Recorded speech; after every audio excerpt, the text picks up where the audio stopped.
복된 주일 아침입니다. 예배의 자리에 나오신 모든 분들을 주님의 이름으로 환영하고 축복합니다. 이제 다 함께 묵상 기도 드리심으로 성부, 성자, 성령 하나님 앞에 예배의 자리로 나아갑니다.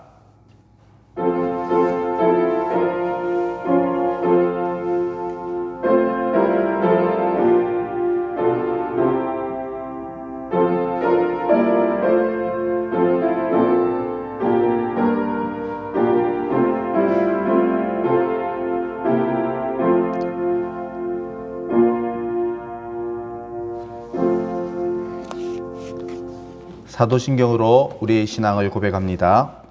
나는 전능하신 아버지 하나님 천지의 창조주를 믿습니다. 나는 그의 유일하신 아들 우리 주 예수 그리스도를 믿습니다. 그는 성령으로 잉태되어 동정녀 마리아에게서 나시고 본디오 빌라도에게 고난을 받아 십자가에 못 박혀 죽으시고 장사된 지 사흘 만에 죽은 자 가운데서 다시 살아나셨으며 하늘에 오르시어 전능하신 아버지 하나님 우편에 앉아 계시다가 거기로부터 살아있는 자와 죽은 자를 심판하러 오십니다. 나는 성령을 믿으며 거룩한 공교회와 성도의 교제와 죄를 용서받는 것과 몸의 부활과 영생을 믿습니다. 아멘. 찬송가 32장입니다.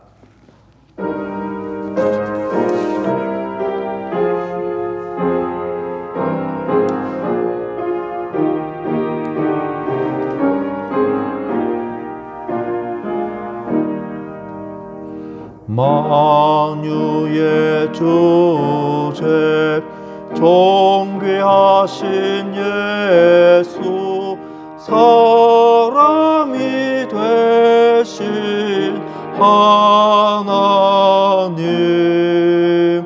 나 사모하여 영원히 섬길 내 영광 되신 주로다. 화려한 동산 무성한 저수목 다 아름답고 묘하나 순전한 예수 더 아름다워 봄 같은 기쁨 주시네.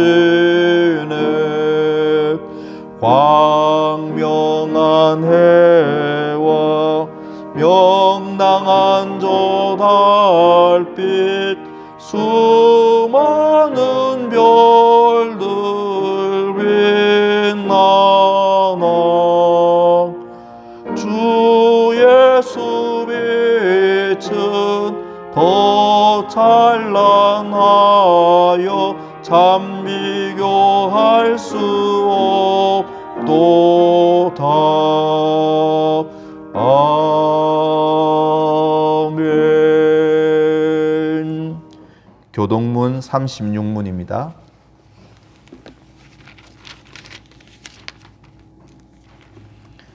교동문 36문 시편 90편입니다. 한 절씩 교독하겠습니다. 주여 주는 대대에 우리의 거처가 되셨나이다.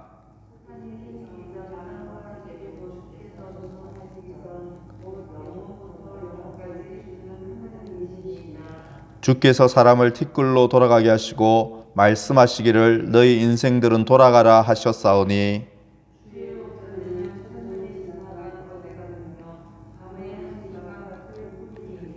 주께서 그들을 홍수처럼 쓸어가시나이다. 그들은 잠깐 자는 것 같으며 아침에 돋는 풀 같으니이다.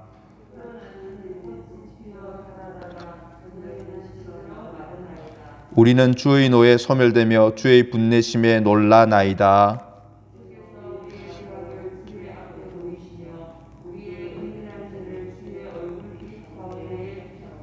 우리의 모든 날이 주의 분노 중에 지나가며 우리의 평생이 순식간에 다하였나이다.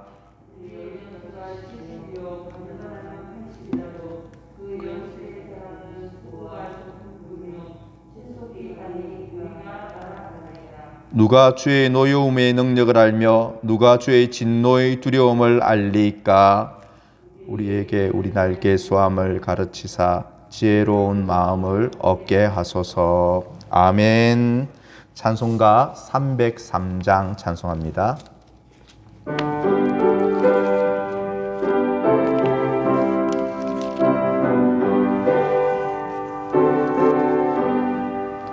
날 위하여 십자가에 중한 고통 받으사 대신 죽은 주 예수의 사랑하신 은혜여 보배로운 피를 흘려 영영 죽을 죄에서 구속함을 얻은 우리 어찌 찬양 안 할까?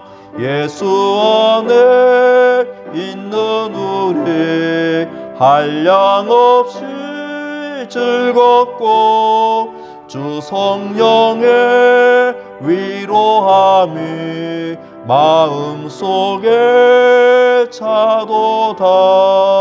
천국 음악 소리 같은 은혜로운 그 말씀 끊임없이 듣는 우리 어찌 찬양 안 할까? 이 세상에 모진 풍파 쉬지 않고 불어도 주님 안에 보호받는 우리 마음 편하다. 늘 깨어서 기도하고 저 천국을 바라며 주님만을 기다리니 어찌 찬양 안 할까? 아멘. 우리에게 주신 하나님의 말씀 느헤미야 11장 1절에서 2절입니다.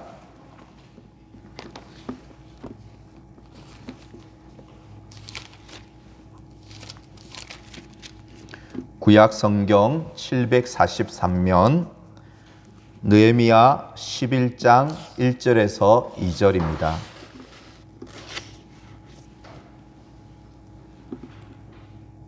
하나님의 말씀을 봉독하겠습니다. 하나님의 말씀을 들으십시오.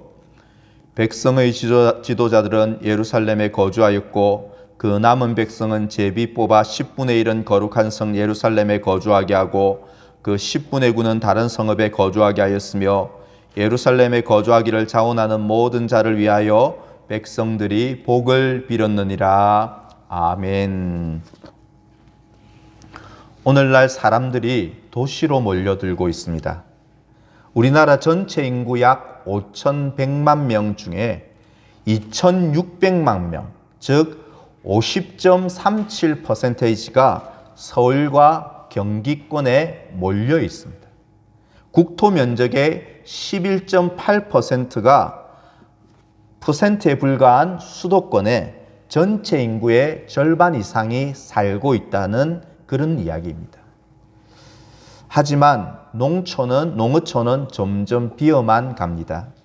거의 어르신만 남고 청장년층과 어린이들이 사라지고 있고 많은 학교가 폐교되었습니다.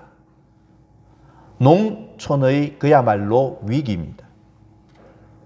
다윗과 솔로몬이 통치할 무렵에 예루살렘은 주변 나라가 부러워할 만큼 평화와 번영의 도시였습니다. 오늘날로 치면 강남과 같은 도시였습니다. 하지만 BC 586년 이스라엘이 바벨론에 의해 패망한 후에 약 150년 동안 바로 예루살렘은 사람이 거의 살지 않는 폐허가 된 도시, 죽음의 도시로 내버려 있었습니다. 그래서 포로에서 귀환한 느헤미야는 예루살렘 도시 재건축 프로젝트를 시행했습니다. 느헤미야 1장에서 7장은 성벽 재건축의 완공으로 도시의 외형적 기틀을 마련했습니다. 그리고 8장에서 10장은 말씀을 통한 신앙 회복 운동을 통하여서 도시의 내면적 신앙적 기틀을 마련했습니다. 그리고 오늘 본장인 11장에서는 백성을 이제 예루살렘 성 안으로 이주시키는 도시 이주 정책을 실시하는 내용이 11장 내용입니다. 과연 예루살렘 성 안에는 어떤 사람들이 살게 되었을까요? 거주자의 면면을 오늘 살펴보므로 하나님이 원하시는 공동체, 즉 우리가 꿈꾸는 공동체는 어떤 공동체가 되어야 할지를 본문 중심으로 교훈을 상고해 보겠습니다. 첫 번째, 우리가 꿈꾸는 공동체, 하나님이 원하시는 공동체는 첫 번째로 자원하는 공동체입니다. 1절에서 백성의 지도자들은 솔선수범해서 예루살렘 성 안에 거주합니다. 남은 백성은 제비뽑기를 통해 10분의 1이 예루살렘 성 안에 거주하고 10분의 9는 이 도시 바깥 주변에 살게 되었습니다. 본문 2절을 한번 보실까요? 예루살렘에 거주하기를 자원하는 자는 모든 자를 위하여 백성들이 복을 빌었느니라. 아멘. 1절에서 10분의 1이 제비뽑기, 추첨을 통해 성 안에 살게 되었다고 말하고 2절은 자원했다고 말을 합니다. 여러분 어떻게 된 것일까요? 추측해보면 온 백성이 너나 할 것 없이 서로 예루살렘 성 안에 도시로 가겠다고 자원하는 바람에 추첨을 통해 10분의 1을 뽑은 것으로 보여집니다. 대략 예루살렘 성 안에는 1만 명이 그 안에 거주하게 되었습니다. 여러분 그런데요, 당시 예루살렘 성 안은 도시는 오늘날 강남, 분당과 같은 핫플레이스가 아닙니다.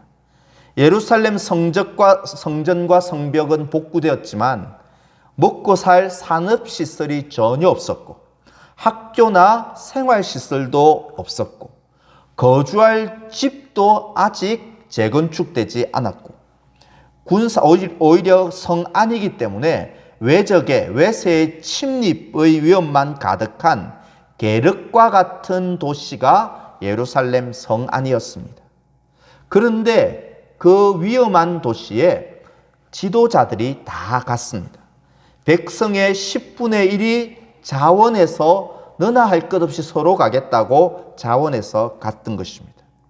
거의 죽음의 도시에 가까운 그곳에 어떻게 해서 백성들이 서로 가겠다고 자원을 한 것일까요? 느헤미야 8장으로 가보면 백성들이 에스라가 낭독하는 말씀을 듣고 회개하고 은혜를 받고 가슴이 뜨거워졌기 때문입니다. 은혜를 받아서 마음이 뜨거워진 백성들은 지금 그 위험한 도시로 서로 가겠다고 자원하여 나선 것입니다. 이처럼 하나님의 나라는 솔선수범하고 자원하는 자를 통하여 하나님의 나라는 역사하고 이루어진다는 사실입니다. 미국의 유명 대학교에서 자원해서 봉사할 때 좋은 점을 과학적으로 이렇게 밝혀냈습니다. 자원봉사할 때 좋은 점을 과학적으로 실험해서 밝혀낸 것입니다. 자원봉사를 즐겨하는 사람이 그렇지 않은 사람보다 첫째는 더 행복해진다. 둘째는 수명이 늘어난다. 셋째는 우울증, 고혈압의 확률이 낮아진다는 것입니다. 자원해서 봉사하는 사람에게는 이런 좋은 점이 있다는 것입니다. 그래서 그 연구의 결론은 타인보다도 자신을 위해서 자원하고 자원해서 봉사해야 한다고 그 연구의 결론은 끝맺습니다. 여러분, 이처럼 자원하는 일에는 유익함이 많습니다. 우리가 자원하여 봉사하고자 하는 일에 우리가 꼭 전문가일 필요는 없습니다. 자격이 없어도 괜찮습니다. 오직 하나님을 사랑하는 마음으로 자원할 때 하나님은 그곳을 기뻐하는 곳으로, 아름다운 곳으로 만드신다는 것입니다. 그러면 우리는 어떤 일에 자원해야 할까요? 자원하는 일에 유익함이 있다면 어떤 일에 자원해야 할까요? 베드로전서 5장 2절은 사람을 돌아보고 섬기는 일에 억지로 하지 말고 자원함으로 하라고 말합니다. 그리고 고린도후서 9장 7절은 헌금도 인색함으로 하지 말고 즐거운 마음으로 내라, 자원함으로 하라고 그렇게 말합니다.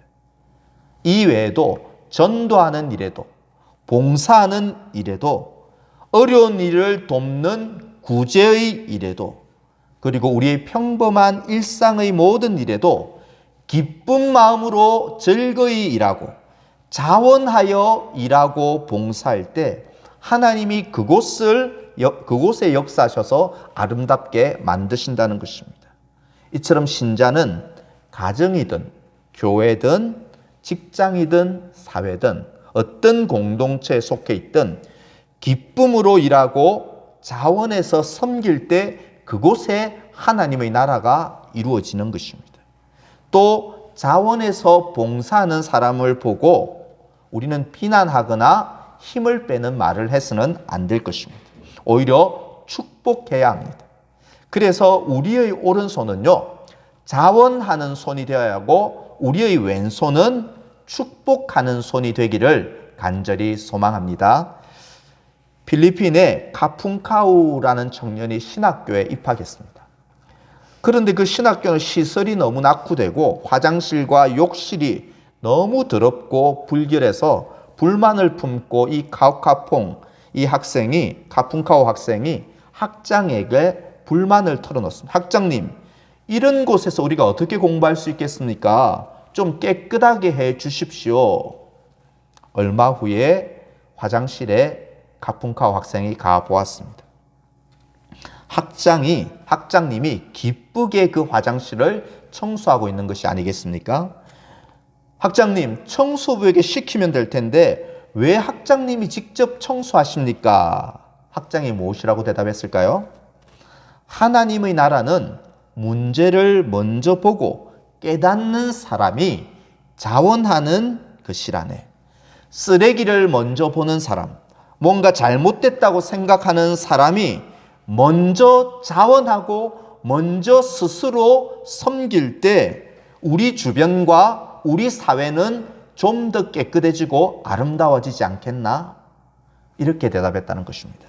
성도 여러분, 우리가요, 대한민국을, 모든 환경을, 모든 사람을 다 바꿀 수는 없습니다.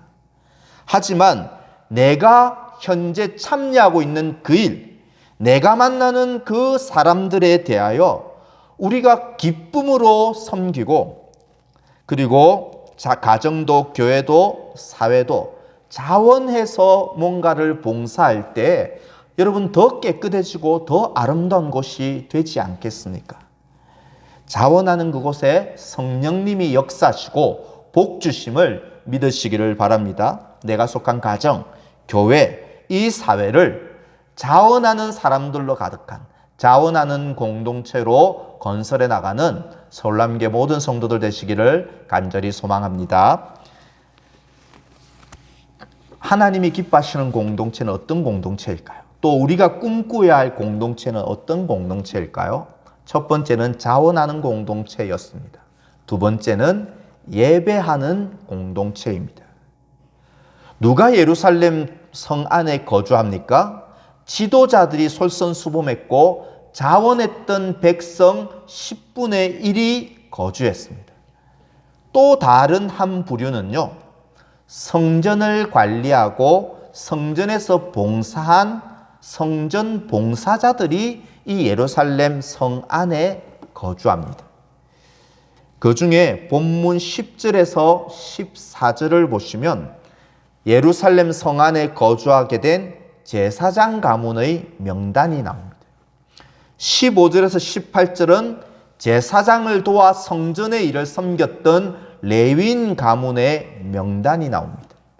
그리고 19절에서 23절은 성문지기와 성전 허드렛 일을 한 종들과 찬양대원의 명단이 기록되어 있습니다. 이들을 합산해 보니 최소 1600명 이상이 예루살렘 성안 성전에서 봉사하는 예배자였습니다. 1600명 이상이 성안에서 예배하는 예배자들이었다는 것입니다. 이처럼 예루살렘 성안 도시는 성전 중심의 공동체, 하나님 중심의 공동체, 곧 하나님을 예배하는 공동체였다는 것을 보여주고 있습니다. 우리는 그러므로 우리의 공동체를 예배하는 공동체로 가꾸어 가야 합니다. 우리는 왜 예배해야 할까요? 하나님께서 우리를 창조하셨기 때문입니다. 이사야 43장 21절을 여러분 성경을 다 찾아보시기 바랍니다. 이사야 43장 21절 구약 1020면에 있습니다. 이사야 43장 21절 우리 같이 읽겠습니다. 이 백성은 내가 나를 위하여 지었나니 나를 찬송하게 하려 함이니라. 아멘. 우리를 창조하신 목적은 바로 예배하게 하시기 위해서입니다. 또 우리가 예배해야 하는 이유는 예수님의 피로 영원한 속죄와 구원을 받았기 때문입니다. 여러분, 이렇게 우리 인생을 향한, 죄인을 향한 하나님의 창조 그리고 구원의 은혜를 믿고 깨닫는 자는 나 같은 죄인 살리신 주 은혜에 놀라워 그렇게 이렇게 뜨겁게 찬양하고 예배하지 않을 수 없는 것입니다.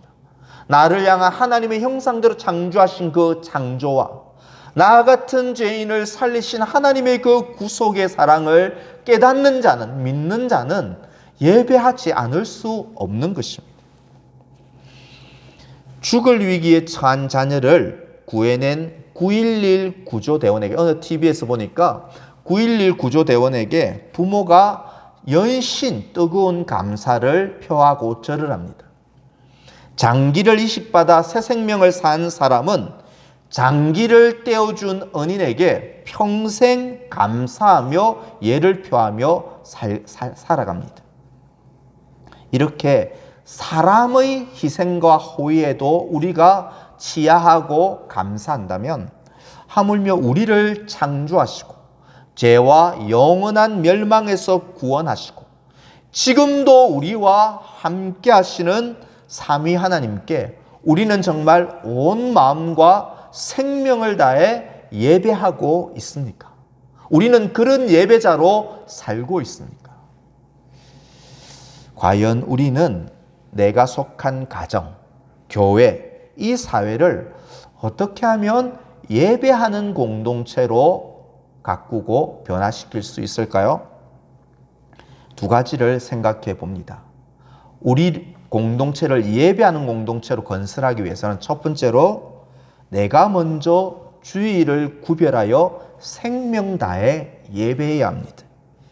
우리가 이 예배를 아주 하찮은 것으로 여기지 않고 생명을 다하고 힘을 다해 예배하는 것을 보고 자녀들은, 가족들은, 세상 사람들은 예배란 이렇게 거룩한 것이구나, 이렇게 소중한 것이구나, 우리가 생명 다해 예배하는 모습을 보고 그들은 예배의 소중함을 깨닫게 되는 것입니다. 순회 설교자 토미 테니, 제가 지난번에도 한번 소개한 적이 있는데요. 토미 테니가 하나님 당신을 예배합니다라는 책에서 이렇게 말합니다. 하나님 앞에서 목숨을 걸고 예배하라. 단 한 번의 예배도 찬양도 소홀히 하지 말라. 당신이 할 수 있는 최고의 예배를 드리라. 예배할 때 하나님이 우리 운명을 바꾸신다. 예배할 때 하나님이 우리 인생을 바꾸시고 예배할 때 하나님이 우리 가정을 변화시킬 줄 믿습니다. 단 한 번의 예배도 소홀하거나 과소평가하지 말고 생명 다해 예배할 수 있기를 소망합니다. 또한 우리 공동체를 어떻게 하면 예배하는 공동체를 바꿀 수 있을까요? 일상에서 깨끗한 몸과 삶으로 우리는 예배해야 합니다. 구약의 미가서 6장 8절에 이런 말씀이 있습니다. 우리 한번 찾아볼까요? 미가서 6장 8절 말씀입니다. 미가서 6장 8절 구약 성경 1295면에 있습니다. 우리 같이 읽겠습니다. 사람아, 주께서 선한 것이 무엇임을 내게 보이셨나니 여호와께서 내게 구하시는 것은 오직 정의를 행하며 인자를 사랑하며 겸손하게 내 하나님과 함께 행하는 것이 아니냐. 아멘. 이것은 예배의 문맥에서 나오는 말씀입니다. 하나님이 바라는 선한 예배가 있습니다. 하나님이 바라는 선한 예배는 우리가 정의를 행하는 예배입니다. 정의란 부자건 가난하건 권세가 높건 낮건 남성이든 여성이든 늙거나 젊거나 간에 어느 편에도 치우치지 않고 차별 없이 공명정대하게 대하는 것을 정의라고 말합니다. 또 하나님이 바라는 선한 예배는 인자를 사랑하는 예배입니다. 여러분, 인자란 여기서 헤세드, 자비, 사랑으로 번역될 수 있습니다. 가끔 착한 일을 한다든지 마음에 맞는 사람을 사랑하라는 말이 아닙니다.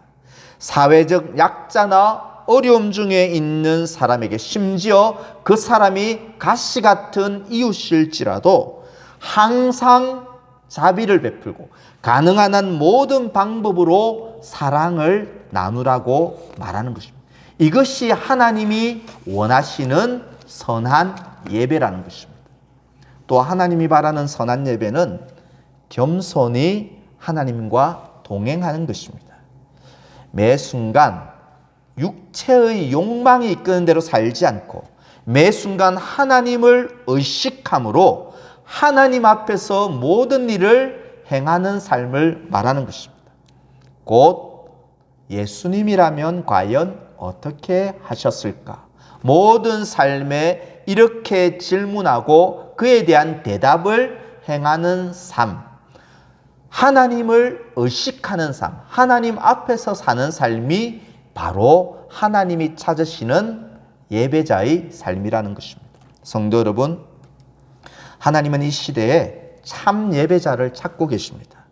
주의를 온전히 지키는 것뿐 아니라 모든 날을 하나님을 생각함으로 정의를 행하고 인자를 사랑하고 하나님 앞에서 살아가는 그런 예배자를 찾고 계십니다.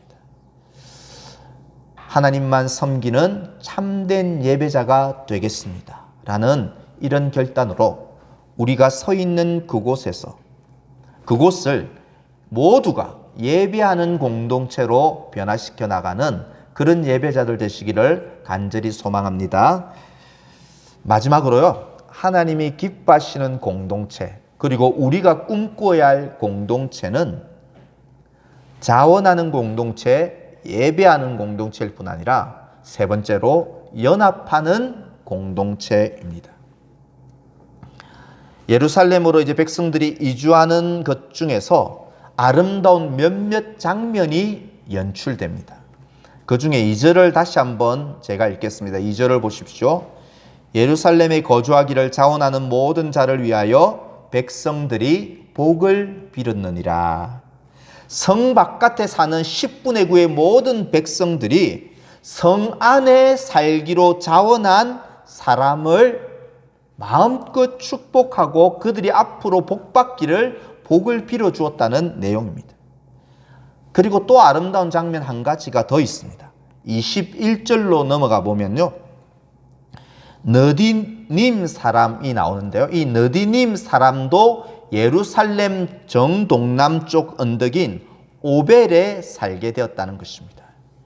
여러분, 너디님 사람은 어떤 사람이냐면 원래 이스라엘이 가나안 땅을 정복할 때 가나안 원주민들, 즉 이방인, 즉 외국인들이었습니다. 이들이 전쟁에서 패하면서 이스라엘의 전쟁 노예로 붙잡혀 성전의 가장 허드렛 일을, 나무를 패거나 하는 허드렛 일을 한 성전 노예, 전쟁 노예들이 너디님 사람들이었습니다. 이스라엘은 이방인이기도 하고 노예이기도 한 이들을 한 가족으로 품어주고 용납하고 연합한 그런 하나된 공동체를 이루었던 것입니다. 하나님이 원하시는 공동체가 바로 이런 공동체의 모습이 아니겠습니까? 우리 속담에 이런 말이 있습니다. 사촌이 땅을 사면 배가 아프고 사촌이 새 차를 사면 교통경찰이 되고 싶다. 이런 말이 있습니다. 여러분, 예를 들어 어떤 성도가 열심히 교회의 일을 봉사하면 참 유별나다 뒤에서 비아냥거립니다. 누군가 새벽에 나와 열심히 기도하기를 시작하면 또 뭔가 급한 일이 또 생겼나 보네 라고 부정적으로 이야기합니다. 이처럼 인간의 본성은요, 모든 일을 항상 삐딱하게 보고 부정적으로 판단하고 부정적으로 말하기를 좋아합니다. 그런데 이스라엘 공동체는 어떠합니까? 성 안에 자원하는 이 10분의 1을 축복합니다. 이스라엘 공동체는 지도자나 백성이나 종교인들이나 심지어 외국인 노예까지도 서로 복을 빌어주면서 서로 용납해주고 품어주고 결속하는 사랑으로 하나 되고 연합한 공동체가 바로 예루살렘 공동체였던 것입니다. 오늘날 우리는 수많은 공동체 속에서 살아갑니다. 가장 기본 단위인 가정에서부터 혈연 공동체, 지연 공동체, 학영 공동체, 직장 공동체, 취미 공동체, 동호회, 또 이렇게 교회 등에서 우리는 두세 사람 이상이 모여 공동체를 이루고 살아갑니다. 이렇게 수많은 공동체 속에 우리가 둘러싸여 있지만 정작 진심을 나누고 깊은 속마음을 나눌 수 있는 가족 같은 공동체를 찾아보기가 어렵습니다. 사람들은 곁에 많이 있는데 우리는 항상 고독하고 외로운 사람들입니다. 특히 코로나 팬데믹이 계속되면서 가는 곳마다 우리들 사이에는 가림막들이 쳐져 있습니다. 마스크로 입을 가려져 있습니다.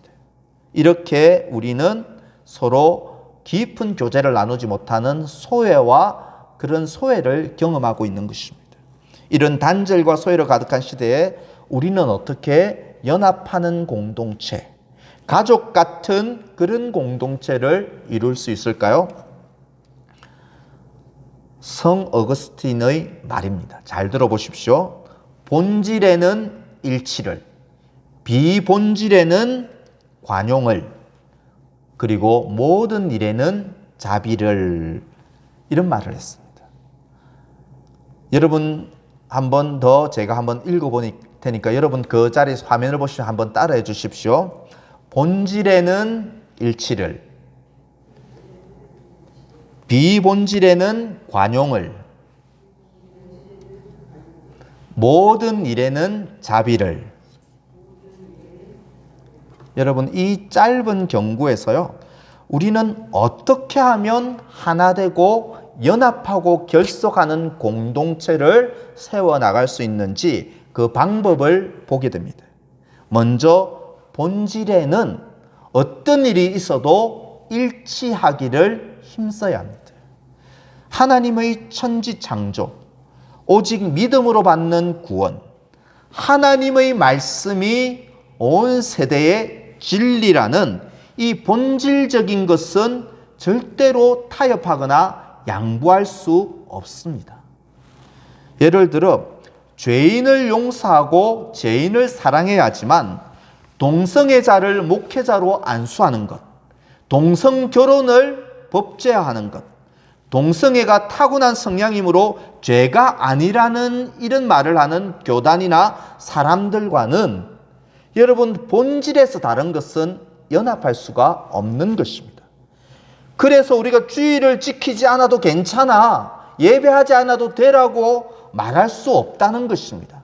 진리 안에서는 일치를 하고 진리 안에서 우리는 더욱더 연합하기를 소망합니다.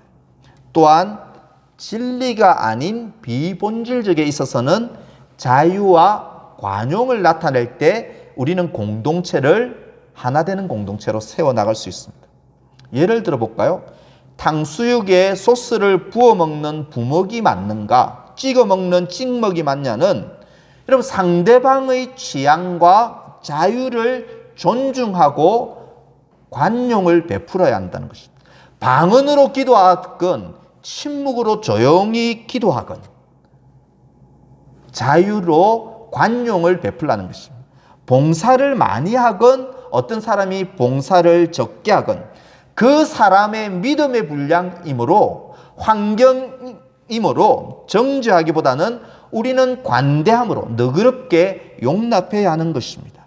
이처럼 성격 차이, 문화의 차이, 생각의 차이, 신념의 차이, 교육의 차이, 환경의 차이로 나타나는 서로 다른 것은요, 틀렸다고 고치려고 정죄하는 것은 오히려 하나됨을 깨뜨리는 것입니다. 오직 이런 차이들은 자유를 존중하고 관대함과 너그러움으로 받아줄 때, 관용을 베풀 때 우리는 그때 우리 공동체를 연합하는 공동체, 하나 되는 공동체를 이룰 수 있는 것입니다. 그리고 모든 것은 오직 긍휼과 자비의 마음으로 행해야 합니다. 본질적인 진리를 주장할 때에도 그 속에 긍휼과 자비가 없으면 말하지 말아야 합니다. 비본질적인 것을 받아들일 때에도 마음에서 우러난 긍휼과 자비로 그렇게 말하고 그렇게 행동하라는 것입니다. 복음을 전할 때에도 주일 성수를 외칠 때에도 자녀를 누군가를 권면할 때에도 우월감이나 거만함으로 하지 말고 그를 긍휼히 여기는 긍휼과 자비로 말하고 긍휼과 자비를 나타낼 때 우리는 비로소 진정으로 연합하는 가족 같은 공동체를 이룰 수 있게 되는 것입니다. 본질적인 것에서는 일치를, 비본질에는 관용을, 모든 것에는 자비를. 성도 여러분, 두세 사람이 연합하고 하나 되는 그곳에 하나님께서 오늘날에도 함께 하시고 역사하시고 당신을 나타내 주십니다. 나는 잘한다, 나는 옳다라고만 주장하고 생각하는 그곳에는 하나님이 역사하지 않습니다. 이런 교만을 버리고 본질적인 진리에는 일치를 힘쓰고 비본질적인 차이에는 너그러움과 자비와 관대함을 나타내고 모든 일에는 긍휼과 자비를 베푸심으로 연합하고 하나 되는 가족 같은 공동체를 이루어가는 저와 여러분들 되실 수 있기를 간절히 소망합니다. 이제 말씀을 맺겠습니다. 우리는 오늘날 수많은 공동체 속에서 둘러싸여 살아갑니다. 어떻게 하면 하나님이 기뻐하시는 공동체를 세울 수 있을까? 어떻게 하면 우리가 꿈꾸는 공동체에 이를 수 있을까요? 같은 마음, 같은 생각, 같은 비전을 품은 두세 사람만 있으면 되는 것입니다. 가정과 직장과 사회와 교회에서 정말 우리가 꿈꿔야 할 공동체는 어떤 공동체일까요? 자원하는 공동체입니다.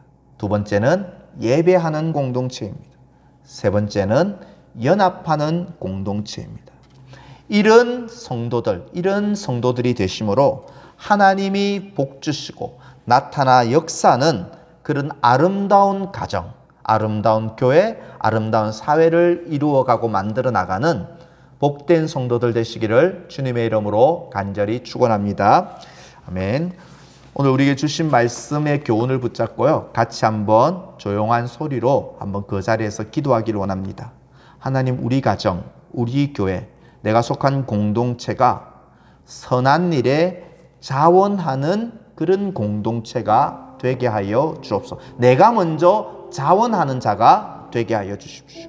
우리 가정, 우리 교회, 내가 속한 공동체가 주일에 온전히 예배하고 일상에서 정의와 인자를 행하는 그런 진정으로 예배하는 공동체가 되게 하시고 먼저 저 자신이 그런 온전한 예배자가 되게 하여 주십시오. 우리 가정과 교회가 또 내가 속한 공동체가 서로의 차이를 정죄하지 않고 연합하고 하나 되는 본질에 쓰는 일치를, 비본질에 쓰는 자유와 관용을, 모든 일에 긍휼과 자비를 나타내는 정말 내가 속한 공동체가 마음의 깊은 곳까지 나누는 가족 같은 영적 하늘나라 가족 같은 공동체가 되게 하여 주시옵소서. 우리는 이런 제목으로요 한 2분 정도 그 자리에서 한번 조용한 소리로 기도합니다. 하나님 아버지, 참 공동체가 그립습니다. 하나님 아버지, 그런 사람이 그립습니다.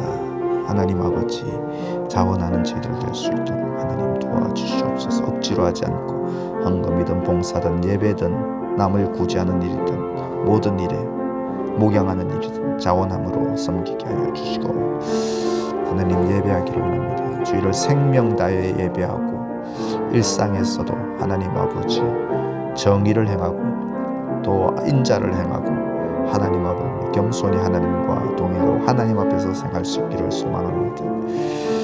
하나님 아버지 연합하고 하나 되기를 소망합니다. 사랑 본질에는 일치, 비본질에는 자유를, 모든 것에는 자비를 행할 수 있도록 그래 내가 속한 곳을 아름다운 공동체로 세워나가는 저들 될 수 있도록 주시고 가정이, 교회가, 하나님 내가 몸담고 살아가는 이 사회가 하나님 나라가 이루어지는 이런 하나님 나라가 이루어지는 공동체가 될 수 있도록 도와주시기를 소망합니다.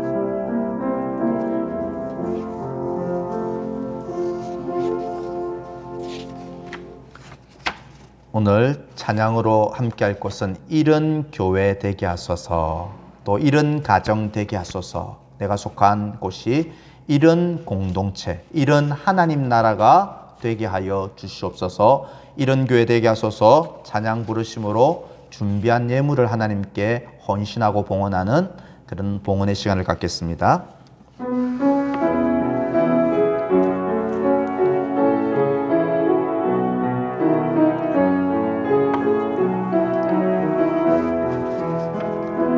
진정한 예배가 숨쉬는 교회, 주님이 주인 되시는 교회, 믿음의 기도가 쌓이는 교회, 최고의 찬양을 드리는 교회, 말씀이 살아 움직이는 교회, 성도의 사랑이 넘치는 교회, 섬김과 헌신이 기쁨이 되어 열매 맺는 아름다운 교회, 주님의 마음 닮아서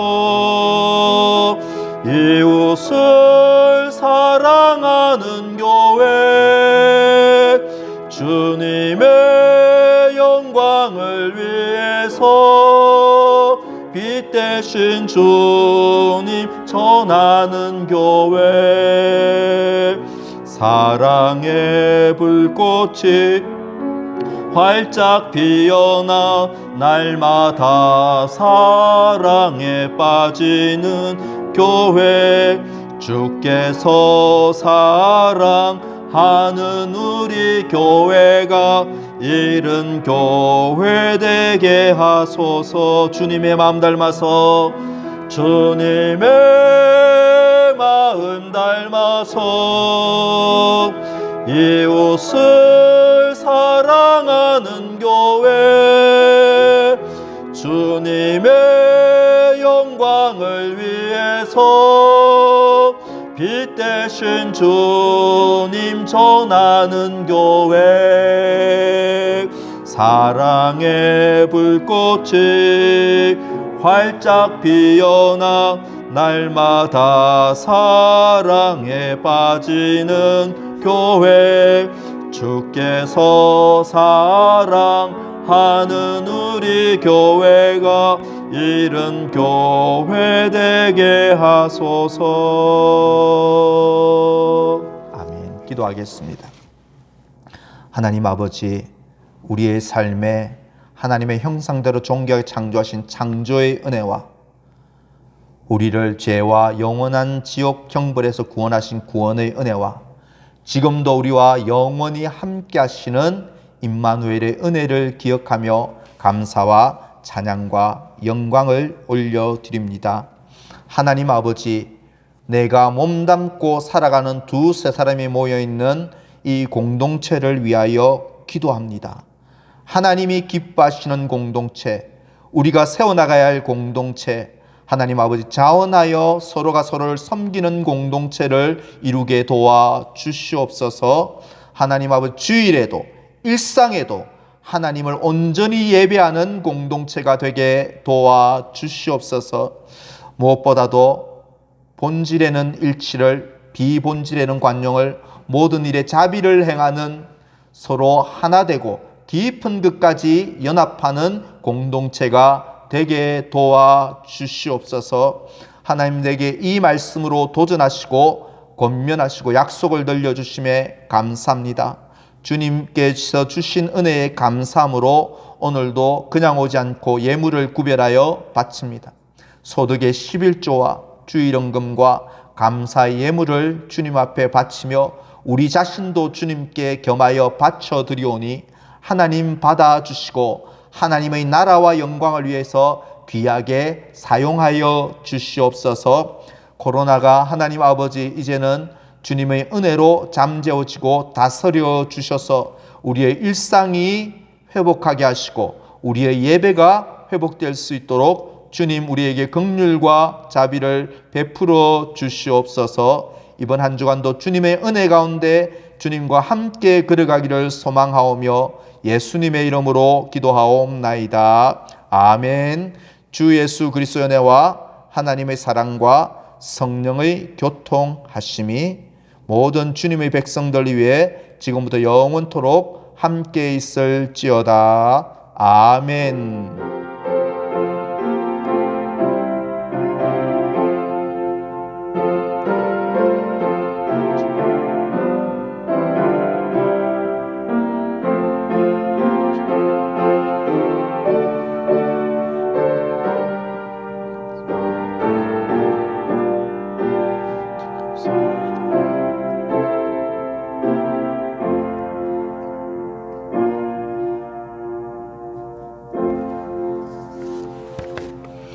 교회 소식을 말씀드리겠습니다. 코로나 4단계가 또 10월 31일까지 4단계로 계속 유지하게 되었습니다. 계속해서 저희 교회는 25명 이내의 대면 예배와 비대면 영상 예배 동시에 드리도록 하겠습니다. 하지만 이제 여러분들 조금씩 이제 나오셔서 함께 예배하는 이 일에 동참해 주시기를 부탁합니다. 목장별로 의무 참석일을 주보에 공지해 두었습니다. 해당 날짜에는 목장 식구들 다 힘을 내어서 참석해 주시기 바랍니다. 월요일 새벽 기도회는 휴회하도록 하겠습니다. 하반기 성경 로마서 필사하기 10월 31일 주일까지 계속됩니다. 벌써 6분이 벌써 제출해 주셨는데요. 지금도 늦지 않습니다. 성경 쓰기에 동참해 주시기 바라고, 저희 교회는 엔젤 글로브 팀과 함께 동력하면서 저희 교회에서 재능 섬김 클래서 계속 운영되고 있습니다. 귀한 사역이 더 발전할 수 있도록 관심과 기도를 부탁드립니다. 저희 교회에 지난주에 새 가족이 등록하셨습니다. 잠시 소개하겠습니다. 새 가족 등록하신 분은 장유리 성도님이십니다. 인도자는 김희선 집사님께서 인도하셨고 소속은 오목장이 되겠습니다. 여러분 환영해 주시고 또 보실 때 우리의 하늘나라 영적 가족으로 반가이 맞아주시고 격려해 주시기 바랍니다. 예배를 마쳤습니다. 한 주간도 주님의 평안이 함께 하시기를 간절히 소망합니다.